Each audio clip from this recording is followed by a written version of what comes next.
On April 28, 2026, King Charles III stood before a joint session of the United States Congress. He spoke of unbreakable bonds between Britain and the United States, and the chamber rose to applaud. But almost nobody in that room knew the script for this moment had been written 87 years earlier.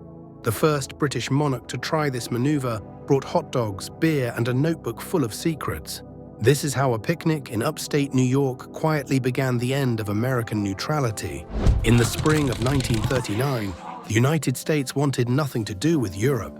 20 years after the trenches of the Great War, Americans had concluded that intervention was a swindle. 2 million doughboys had crossed the Atlantic in 1917, and 16,000 of them never came home. Congress responded by sealing the country off in 3 separate neutrality acts passed across 3 years. The first arrived in 1935, banning arms sales to any belligerent power. The second, in 1936, blocked all loans and credits to nations at war. The third, in 1937, made the embargo permanent and added a cash and carry clause for everything else. The message to any European conflict was unmistakable. Not our money, not our men, not our problem. Meanwhile, in London, the British government watched its reputation in the United States collapse week by week. In September 1938, Prime Minister Neville Chamberlain signed the Munich Agreement, giving Hitler the Sudetenland. He returned to London, promising peace for our time, and for 6 months the bargain seemed to hold. Then on March 15, 1939, German troops marched into Prague and seized the rest of Czechoslovakia. The appeasement policy collapsed overnight, but the damage to British credibility in Washington was already done. American newspapers had spent 6 months portraying the British as cowards and Chamberlain as a fool. London needed to repair its standing with the American public, and the calendar was running out. The Foreign Office in Whitehall settled on a gambit no British government had ever tried before. They would send the king himself across the Atlantic to charm the country that had defeated his ancestors. He would be the first reigning British monarch in history to set foot in the United States. King George VI was 43, a stammering, reluctant ruler who had inherited the throne after his brother abdicated. He had not wanted the crown, and he carried it now toward a country uninterested in his survival. On May 6, 1939, the King and Queen boarded the Empress of Australia and steamed for Canada. Their 2 daughters, Princess Elizabeth aged 13 and Princess Margaret aged 8, stayed behind in London. After an ice delay in the North Atlantic, they finally reached Quebec on May 17, 1939. Then, on June 7, 1939, they crossed the Niagara Suspension Bridge into the United States. Waiting on the American side was a president who had planned every minute of the next 6 days. Franklin Roosevelt understood that public spectacle could move opinion in places where Congress would not be moved. On June 8, 1939, the royal train pulled into Union Station in Washington in 92-degree heat. Roughly 600,000 Washingtonians lined the motorcade route, sweat-soaked and cheering under the punishing summer sun. The next morning, the royals boarded the presidential yacht and cruised the Potomac to Mount Vernon. George VI laid a wreath at the tomb of the man who had once rebelled against his throne. On June 10th, they visited the New York World Fair in Flushing Meadows, then boarded the train north. Their destination was Hyde Park, the country estate of the Roosevelt family on the Hudson River. On the afternoon of June 11, 1939, Roosevelt did something that scandalized his own mother. He served the King and Queen of Britain hot dogs at an outdoor picnic at Top Cottage. On the printed menu between Virginia ham and smoked turkey were the words, "Hot dogs if weather permits." The king ate his with both hands, and the queen ate hers with a knife and fork. Sarah Roosevelt, 84 years old and matriarch of the Hudson Valley household, was reportedly horrified. Her horror was not only at the menu of frankfurters, cold beer, and bottled cola. Franklin had also invited the gardeners, the cooks, and the household staff to sit alongside royalty.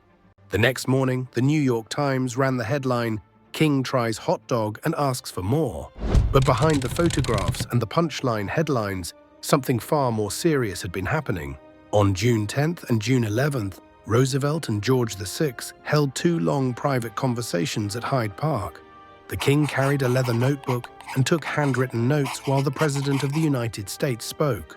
They discussed naval strategy and how the United States might help if Britain went to war. The memorandum George VI wrote that night still survives in the Roosevelt Presidential Library. It is the only known record of a working monarch documenting policy substance with a sitting American president. On June 12th, the royals departed for home, and within 10 weeks, the world they knew was gone. On September 1st, 1939, German tanks crossed the Polish border, and World War II began. 2 days later, on September 3rd, Britain and France declared war on Germany.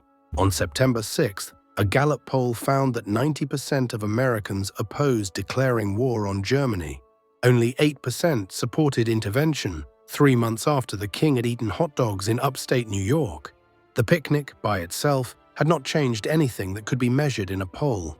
Roosevelt held the wheel steady, repeating that no American boy would fight in a foreign war. But in private, he began doing exactly what Congress had forbidden him to do. On May 10, 1940, the same day Germany invaded the Low Countries, Winston Churchill became Prime Minister. 6 weeks later, France collapsed, and Churchill stood alone in Europe against the German army. Beginning in May 1940, Churchill wrote letter after letter to Roosevelt, begging for destroyers. The Royal Navy was being torn apart by U-boats, and Britain depended on Atlantic convoys for 2/3 of its food.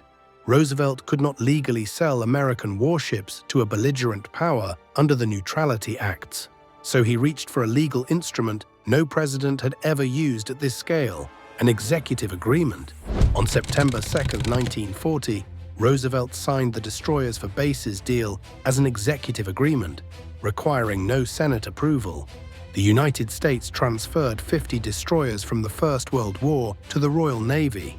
In return, Britain leased 8 military bases to the United States for the next 99 years.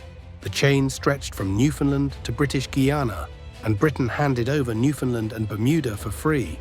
Roosevelt did it without asking the Senate, and the legal opinion authorizing it leaned on the inherent powers of the presidency. It was politically explosive, and it would have been impossible without the personal trust built at Hyde Park. 6 months later, on March 11, 1941, Congress passed the Lend-Lease Act. Lend-Lease let the president send weapons, food, and fuel to any country vital to American defense. Over the next 4 years, it would deliver $50.1 billion to more than 40 nations. Britain received $31.4 billion of that total, and the Soviet Union received $11.3 billion after Hitler invaded it. Adjusted for inflation, the program was worth roughly $690 billion in modern money. On August 9, 1941, Roosevelt and Churchill met for the first time, aboard warships at Placentia Bay in Newfoundland. For 4 days, they drafted a joint declaration of post-war principles called the Atlantic Charter. It was issued on August 14, 1941, and despite the name, no signed copy has ever existed. Then on the morning of December 7, 1941, Japanese aircraft attacked the American fleet at Pearl Harbor. American neutrality, after 6 years of careful erosion, was finished in roughly 2 hours. The picnic at Hyde Park did not end neutrality, and it was never meant to. What it ended was the assumption that the United States and Britain were strangers to each other. It built a private channel of trust between two heads of state before the trust was needed. When Churchill begged for destroyers in 1940, Roosevelt was already personally invested in his survival. On April 28, 2026, King Charles I stood before Congress and praised the special relationship. His grandfather had built that relationship in 1939, eating hot dogs on a lawn above the Hudson River.